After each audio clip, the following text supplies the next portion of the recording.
Hi everyone, and welcome to an amazing Training Thursday. I'm super excited to talk to one of the most influential mentors and coaches that I have had the pleasure of having in my life and the perspiration of having in my life at times. And I think that's sort of some of the best things that you can get out of a person is to be both supported and challenged. And I'm excited to talk to Henare. How are you? Tammy, it is an utter pleasure to be here on the call with you.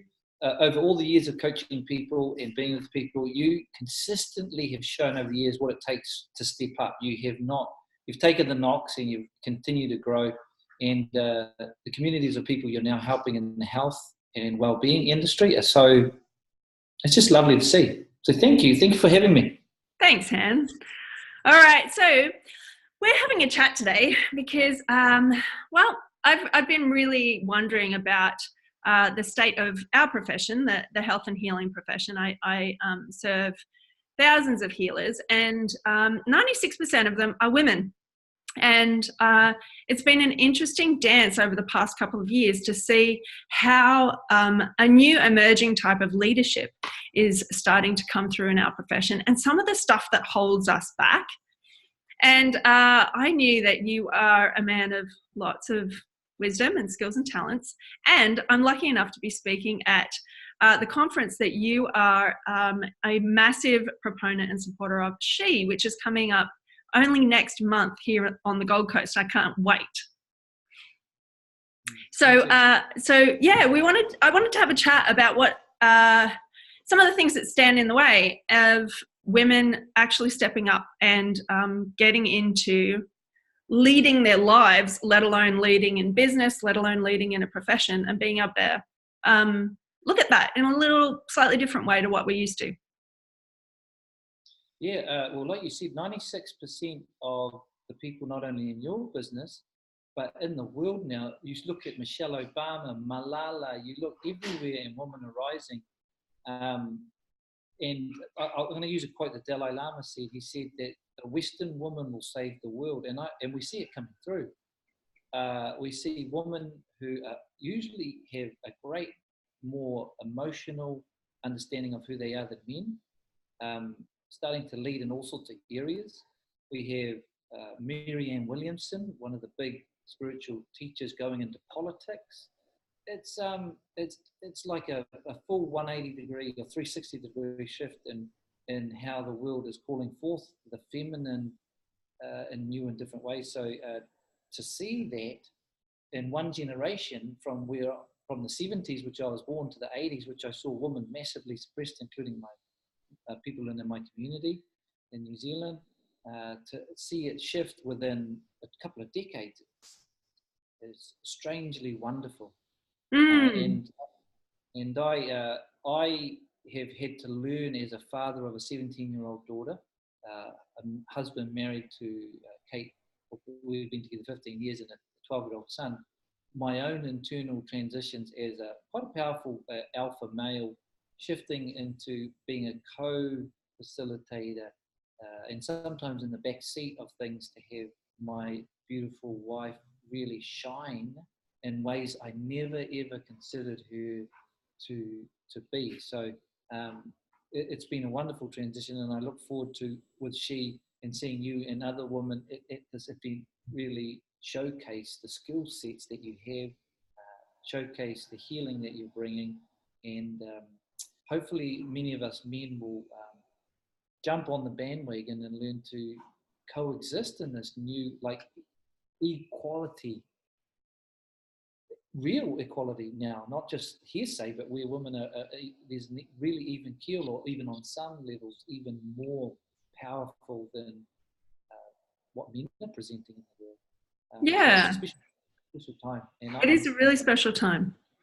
I've loved over the years hearing you speak about where you were brought up. Many of our viewers are from New Zealand, and particularly I love the stories that you speak of the wise woman in the Maori culture. Can you tell me about how that affected you as a kid, and your and Kate's evolution when it comes to being from New Zealand? Yeah, so being a Kiwi, I mean, for me, it's the most beautiful country in the world. Growing up where I grew up, if you ever get a chance to see a movie called Once Were Warriors, I can downplay it, and I don't really like to offend, because people in the community there don't really like to hear this, but it was like similar to that lifestyle. My mother, who was Maori, she came from a traditional tribal, living in marae, and then she moved into state housing in the 1950s. And then we saw the deterioration of not only how women were represented, but how that culture was suppressed through that in the 1950s and 60s. And I was born in the 70s, and a lot of the pain that was experienced from my mother, she was not only transitioned from that culture, real culture, to state housing, but she also had a lot of issues. She was raped, and so I got to see a feminine struggling at that time to be expressed in the world, and she was tough on us. She was the alpha in our house.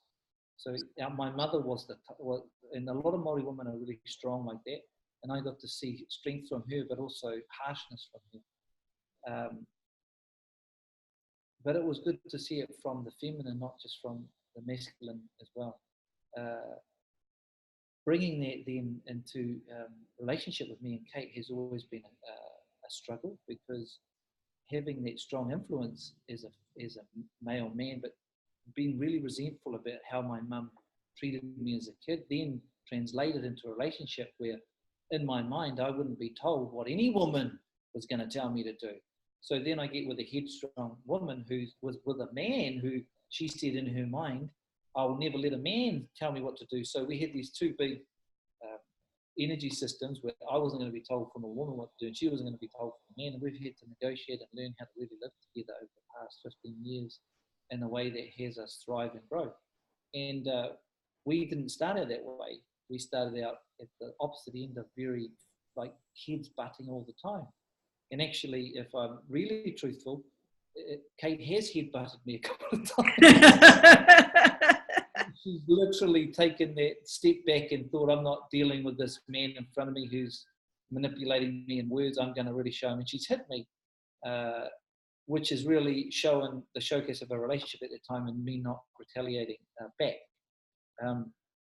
From there, we progressed in really dedicating our lives to figuring out how to be in relationship together, and how to bring a family life that was coherently beautiful and creative. So I made a promise that's come to really completion in the last year to Kate 15 years ago. I said, I promise that I will be a better husband and father for you and the kids. What I didn't know is that activated in me all the parts that weren't up to that promise. So in working towards that promise, I really fell over heavily a couple of times. Kate put a protection order against me when I was in Hawke's Bay for exploding, and a couple of people I knew who were police officers ended up on our doorstep and took me away. So in the freezing cold in my car at night after experiencing that, I really got to see the depths of my conditioning and how much the promise was still pulling me towards this future. Ironically, I got bitten by a spider and I ended up in hospital during that time. So it was a total calibration shift on all different levels as a human. And when the kids and Kate came into the hospital, and I saw them for the first time after that big upset, maybe 2 weeks later, it was the starting of reliving and continuing to get into that promise that I created when we first started. Personal development for me, coaching, Tammy, and what we've got into, was a way for me to try and find a way to be a better person. So I didn't get into personal development for any other reason to try and keep honouring that promise I made to Kate. I wanted to figure out how to get past the Once Were Warriors conditioning in a way that had me be a husband that could be relatable and wasn't going to send me to prison. I mean, I laugh about it now, but whoo, it's Kate's in the background going, woo, but it's literally, that promise nearly killed me 3 times. I really went to death's door 3 times on it. And I'm glad to be around to say, hey, we made it there. I know, it's taking for a high five. Oh! The amazing Kate, the other co-creator of this extraordinary, well, creator of this extraordinary event that we get to be part of in August. I'm super, super pumped. Yeah. Awesome. Cool. See you later, Kate. So part of that whole experience is what I find fascinating about your story and you guys together is that it's a real story. I think we're missing the reality parts of what, we can see this big, beautiful event, we can see all these things. And I've been able to be beautifully bear witness to the dance that you guys have to hold space for 50, 60, 70 people in a room for your amazing immersions and incredible space holding for people. But to know that it wasn't always like that, and to know that you've been on death's door, you've been to the point of literally butting heads, and you can come and turn around that within only, a decade and a half is so inspiring and beautifully challenging and amazing to be able to hear the reality of what happens, because in our current landscape of everybody being on the internet and seeing things that happen instantaneously and as though it's happened overnight, we get into this really interesting space of unreality, I think. And for leaders that are coming through in these hard times of their life where they've made a declaration, just like you did, to make a better life for themselves or their families, looking at the current leaders that are out there, not the emerging ones, the current ones, we don't get to see that transparency, and we don't get to see what it actually takes to show up and show up and show up and show up to hold that declaration in integrity and move forward. So it's a really amazing thing to be able to see. Yeah, it's there's a shift in the health and well-being industry. The shift is the internet, which is actually starting to allow people to show up, going through not only their growth but their problems as well. If I could recommend another power couple I've seen in the States called Rachel Hollis and her husband. I've spoken to him, Dave, and he kind of said when she was growing, he had a night where he had 40 shots of vodka or something like that. And it was so refreshing to see them talk about, while catering to people on stage and living a life as parents and husbands, and how he nearly left her because she was getting too powerful. So there is a shifting of the guard. A lot of people aren't shifting because it's hard to shift off something we've done for so long. There's a couple of people I love. I won't mention their names, and they're very powerful in the healing space, very famous. But there's no humanity in it. It's like all recommendations, all strategies, which is fine, but there's no humanity. And I pray that they can transition as well to this new world of inspiration.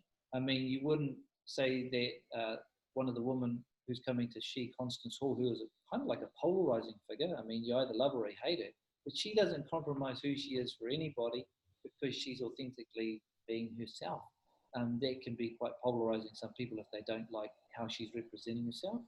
And it can be very inspirational for the thousands and tens of the 20, the thousands and thousands of people that are inspired by who she is on a day-to-day basis, breastfeeding at times, trying new clothes on, showing her stomach, swearing, because that's the new transition that people are wanting to see come through. And me and Kate are trying to remember that with power comes responsibility, and we are also responsible now for the people that we're going to be working with to make sure that we're not on a pedestal, because we don't feel like we are on a pedestal. We have children that challenge us, and we have a business that challenges us, and even our relationships that together challenges us. So we don't want to always walk out there recommending to people. We want to say, hey, here's how we've got here. This is a good strategy to get here. And look, we're never going to sort this life out fully, so we just want to keep moving forward together. The leadership, the new leadership is showing both sides more, which is it's wonderful to see. And I think women are at the forefront because they're naturally designed to show more of who they are. Yeah. More able to deal with emotions, just on a super level. I was going to say superficial.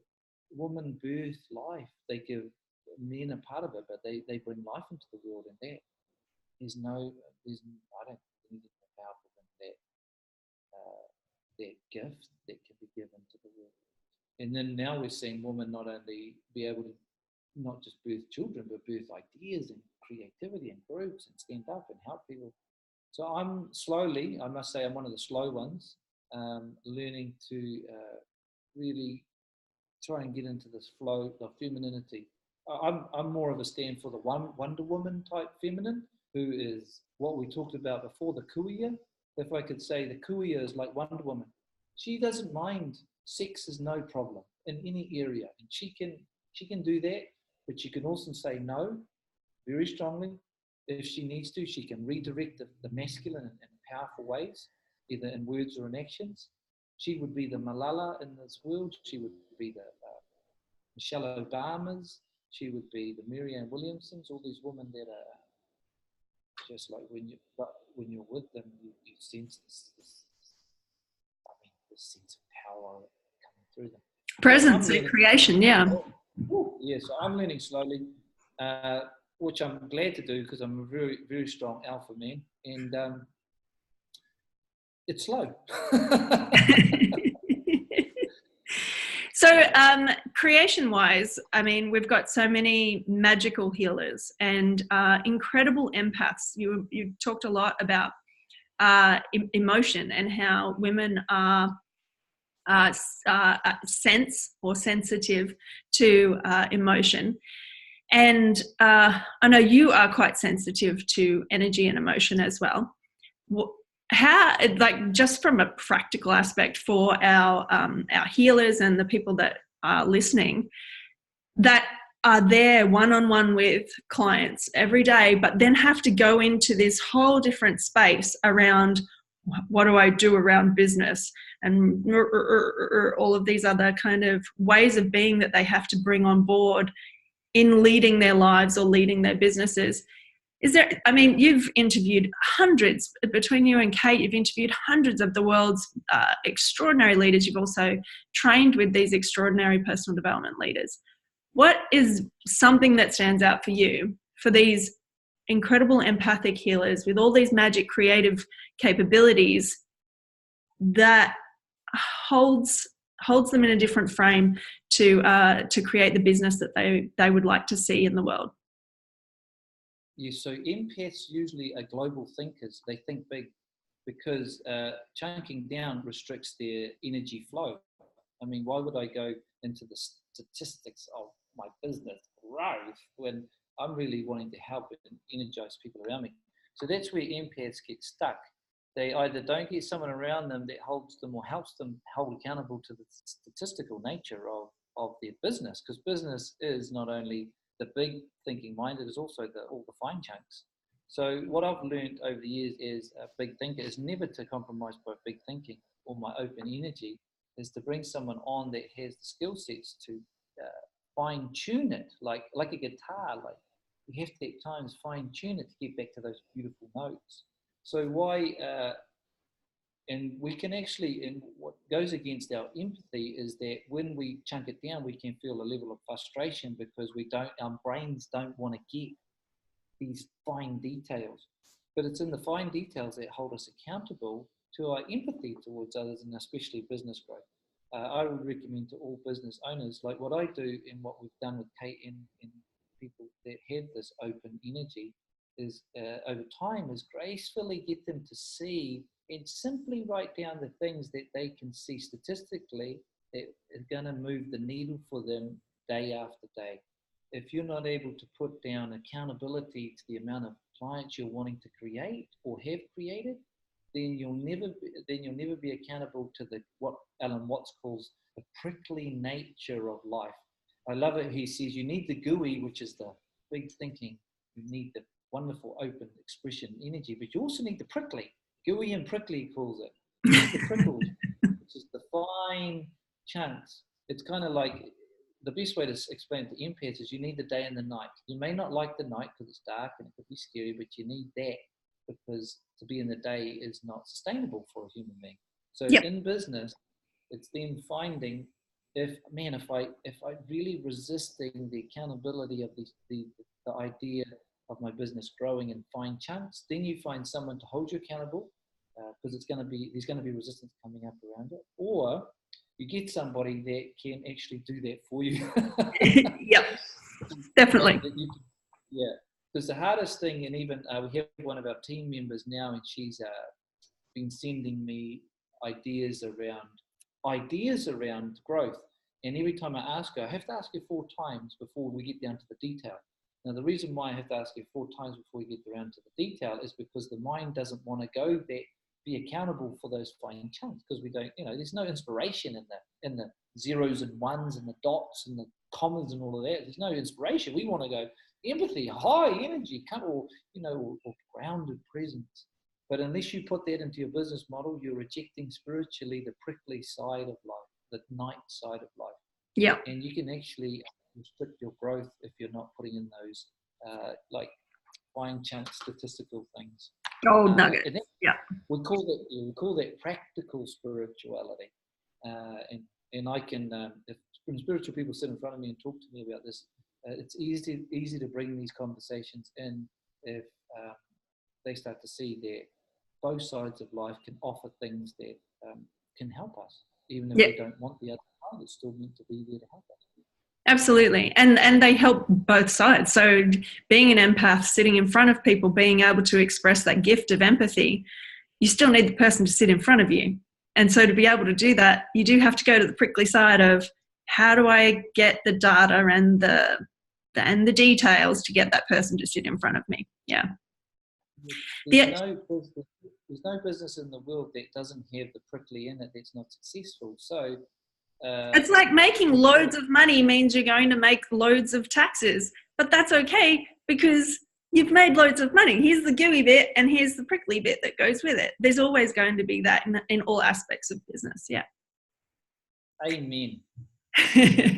The other interesting thing that I find personally that we've had many a conversation about is, and we see all the time in our profession, is the knowledge accumulators. And I am one. I have a beautiful pendulum swing between learning, getting all the knowledge, and not necessarily expressing, coming out with wisdom, doing anything this way. It's all what's something practical that we can get or even some dose of wisdom for all of us, knowledge-based. I want all of the ideas and all of the things, and then not actually running a business because we're so busy accumulating more and more knowledge and ideas and saying, oh, but I know, and then not actually having the results that we want to achieve. So the accumulation of knowledge makes us feel powerful because it fills up our brain with more storage, because the brain has got, I think there's a stat on it, but it's just got unlimited storage. So when we can learn something and speak it out, it makes us feel better if we have some knowledge around somebody's talking about this or that. My daughter's always gaining knowledge and she likes to talk about knowledge. Then that's fine if we're happy with our life and we're not wanting to create a business or grow. We might just want to talk about knowledge. If you're wanting them to action, you've got to see what knowledge you're absorbing enough so that when you put it out into the world, when you're talking about it, it then comes from experience, not collecting knowledge. It's hard not to do that because knowledge is everywhere now. And it requires, I think, what the best thing is then you have to look at investing in somebody or something that'll hold you accountable to using the knowledge. Like, okay, you've just read 10 books. Of those 10 books over the last 3 months, which one do you think you're inspired by the most? Great. And how would that help you in your business? And then help them negotiate and see actions over time, what the knowledge is doing practically. That helps grow business. If you're not willing to put that into play, Yeah, you wouldn't want to, because when we put knowledge into play, we're risking, and we feel different survival systems kick up on us. So whenever we put knowledge into practice in the world, survival systems kick up on us because we don't know how it's going to show up, and because there's uncertainty in doing anything new. Usually people, and this is, I read this somewhere, that usually people that have experienced great pain in life usually can continue actioning through their life because they know how to get through it, or they've been through it. If people have been then catered to over their lives without a certain level of pain resistance, then it's harder for them to, because they haven't had that experience before. So Lean gaining in. knowledge is gaining knowledge is a great thing. I love reading and accumulating knowledge. One of the other things is, how is it going to be practically represented in the world when I start to action some of that knowledge that I've accumulated? There's a book, if you get a chance, it's called The Knowing and Doing Gap, and it explains this way better than I'm explaining it. It has all the reasons why people store knowledge. Yeah. And for one reason, it just is nice. Like watching a good movie, and the knowledge of the movie comes, and then speaking about the movie with somebody is way more easier and exciting than being inside the TV as the actor or the story playing out that action, because they have to prepare, they have to learn their lines, they have to go to school to do all of that. We get the result of it. Wow, yes, I feel them. We get the result of their great skill set. But if we're consistently just watching or just reading things and talking about it, then we never get to be the person inside the TV or the actor, experiencing all the thrills and the highs and lows of actually actioning some of the knowledge that we're accumulating. And that's exactly why I love coming to conferences and being at immersive experiences, that you are there, in it, doing it, being it. There's no just, well, I'll read a book on that, or I'll watch that webinar and walk away and store it in my knowledge bank. You're actually being in it. It's such an incredible experience. And and being able to take action, practical action, right then and there, rather than thinking about what's going to happen if I take the practical action, and thinking about all of the things that could happen and will happen and won't happen, and making up every story possible as to how that knowledge could be or couldn't be used, versus actually taking the action and the doing and the experience that you live through on the other side of that, and whatever that happens to be, is irreplaceable. And so I'm glad that we've come back around full circle to the conference she itself. I'm super pumped because there hasn't been anything like it here in Australia, having these extraordinary women who are of the, how did you pronounce the wise woman, the Maori wise woman? The Kuai? So, kuia. Kuia. Having these wise women on stage, people to look up to that aren't just a Wonder Woman, people who are actually in being that through experience, and sharing those experiences, and sharing the space and the place of being in and doing the things that you want to be doing, surrounded by people that are just like that. That I'm so glad that, and so inspired by Kate really just leading and spearheading this extraordinary event. You're going to be there as well, yes? Yes, so I will be one of the trainers there. My role won't be as big as I usually have done, which is part of my own learning and growth. So I'll be there in the capacity, and we'll be going through how to get through. My role will be going through how to get through obstacles, and what can help you grow, and looking at areas that aren't working for you, and also how we can make them workable again practically. And Kate will be doing some amazing teaching and training around that as well. Including that, we'll have our speakers talking about their lives, how they made some of them are, I think, Lorna Jane's, how she was able to continue moving and growing her business when controversy was there, and all sorts of other wonderful things. We've got sound healers. We got, one of my great friends is a guy named Tommy Franklin, and so he's going to be there getting people moving and grooving in the night times. So it's just a full plethora of not only information, but we call it information and transformation, both like learning and doing, And that's what I think is unique about this event, is it won't just be an informational one, it'll be a transformational one as well.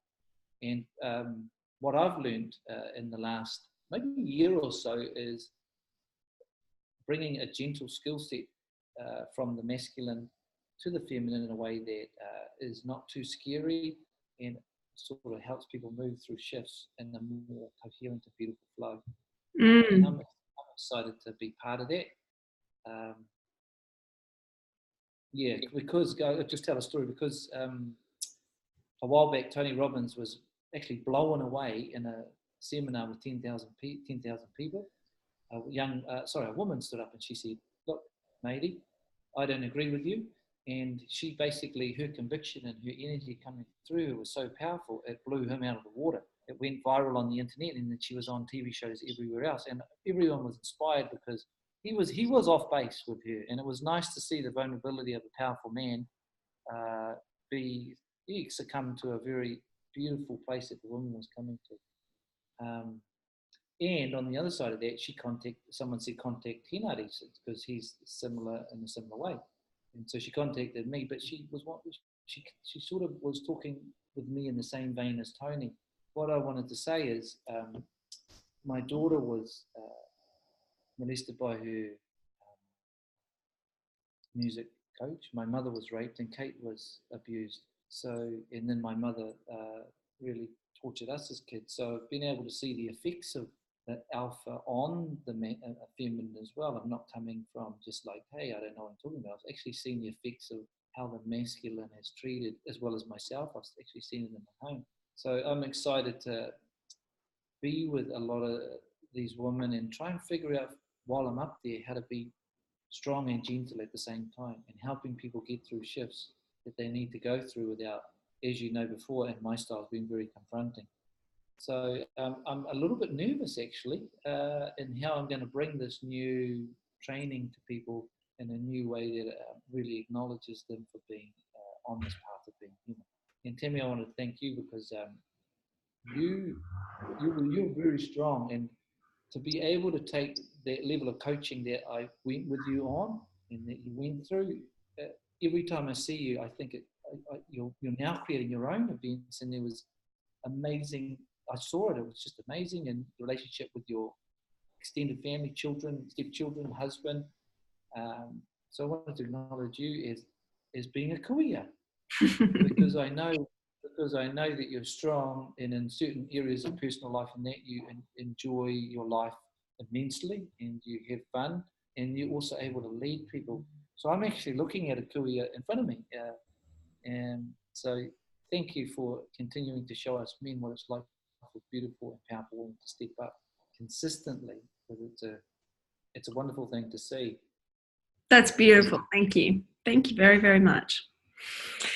So another kuia is your beautiful wife, and she has some extraordinary, so anyone who hasn't seen these guys in action, you should definitely go and check out the YouTube, Kate Marie O'Brien, and Henare has Okay to Be Human, extraordinary series. He's downplaying a lot his capabilities as a storyteller and a documentarian as well. And he does incredible interviews, and there's a plethora of information and extraordinary emotion-filled interviews on YouTube.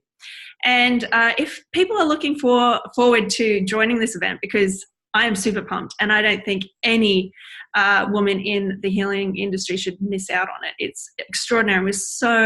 And it's here in Australia. It's not some random thing a million miles away. This transformative thing. I've traveled the world to go to transformative events, and it's here on the Gold Coast. So how can they find out more? So that's a good question. I wish I could say the link off by heart, but I don't remember it at the moment. If I am able to leave a link with you, they can get. There'll be a link below here. Yep. And if all the information will be on that link, so that they can look at all the information, and then hopefully action. We're also going to. I'll make up a new link, because we want to give 50% of all the people in your community off some of the tickets. We're not too far out now, and because we want to. So if they come through this or your community, Tammy, we'll make up. Actually, I'll make up a link with the team and send it to you so that they can get this. Beautiful. Yeah, love to have them along.